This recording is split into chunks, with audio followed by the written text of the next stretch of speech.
খুবই অবাক হলাম দর্শক একটা খবর দেখে যে গণগ্রেপ্তারের অভিযোগ এনে কোটালীপাড়ায় বিএনপির সংবাদ সম্মেলন, এই শিরোনামে একটা রিপোর্ট।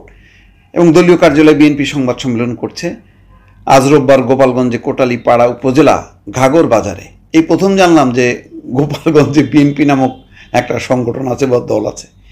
তো যেখানে গোপালগঞ্জে ব্যাপক সহিংসতা, যে ধরনের আক্রমণাত্মক পরিস্থিতি, পুলিশের গাড়ি পোড়ানো, দলবদ্ধভাবে আইনশৃঙ্খলা বাহিনী এবং এনসিপি নেতাকর্মীদের উপর হামলা, এবং গ্রামগঞ্জ থেকে লাঠি সোটা এনে তীর বল্লম নিয়ে, তার প্রতিবাদে তো ওই সেখানকার বিএনপিকে তো কোনো সমাবেশ করতে দেখলাম না, মিছিল করতে দেখলাম না, প্রতিবাদ কর্মসূচি দেখলাম না।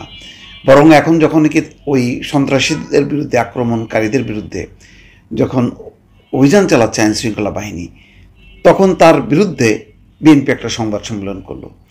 তো এটা আসলে মনে হচ্ছে যেন বিএনপি না, মানে আওয়ামী লীগ করছে।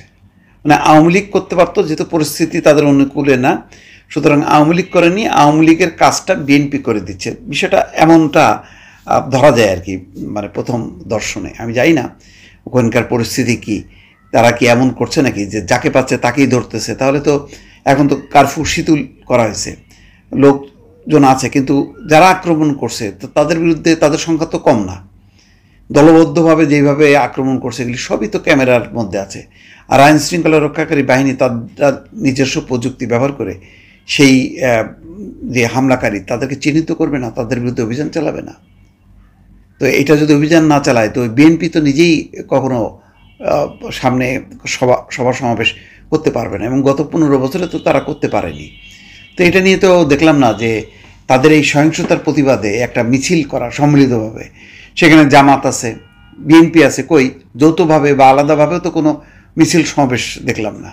কিন্তু এখন তারা এমনভাবে সংবাদ সম্মেলনটা করলো যাতে এটা পারতপক্ষে আওয়ামী লীগের পক্ষে যায়, এবং দিল্লি থেকে 2 দফা অডিও বার্তা দিয়েছে, দেখে নেওয়া হবে, ধৈর্য ধরতে, কড়াইগন্ডা আদায় করা হবে, এই সমস্ত হুমকি। অর্থাৎ গোপালগঞ্জের উপর আঘাত পড়ছে বলে, মানে পাল্টা আঘাতের কারণে আজকে শেখ হাসিনা ক্ষুব্ধ হলো।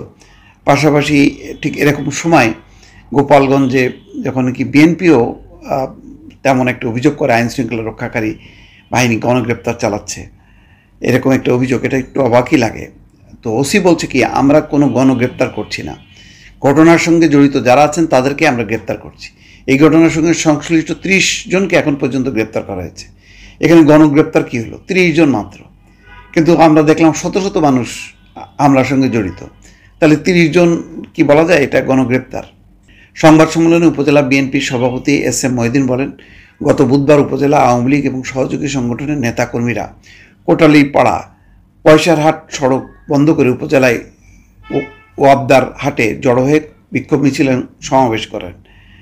তারা সড়কের বিভিন্ন স্থানে গাছ কেটে সাধারণ মানুষের চলাচলে বাধা সৃষ্টি করেন। এই ঘটনায় কোটালীপাড়া থানায় 155 জনের নাম উল্লেখ করে 1500 জনের অজ্ঞাতনামা আসামি করে একটা মামলা করা হয়েছে। এই মামলায় উপজেলার সাধারণ মানুষকে গ্রেপ্তারের নামে হয়রানি করা হচ্ছে, এর তীব্র প্রতিবাদ জানান। তা আপনারা সহযোগিতা করেন, যদি মানে 30 জন হলে গণগ্রেপ্তার হয় কী করে? বলছেন যে আমরা যতটুকু জানতে পেরেছি এই মামলায় অধিকাংশ আসামি সাধারণ মানুষ, বেশিরভাগই রাজনীতির সঙ্গে জড়িত নন। তাহলে কিভাবে, কাদের মধ্য দিয়ে নিরীহ মানুষদের আসামি করা হলো? কেন করা হবে? মানে যাদের প্রকৃত তাদেরকে বাদ দিয়ে এদেরকে কেন করা হবে? এটা তো একটা প্রশ্ন।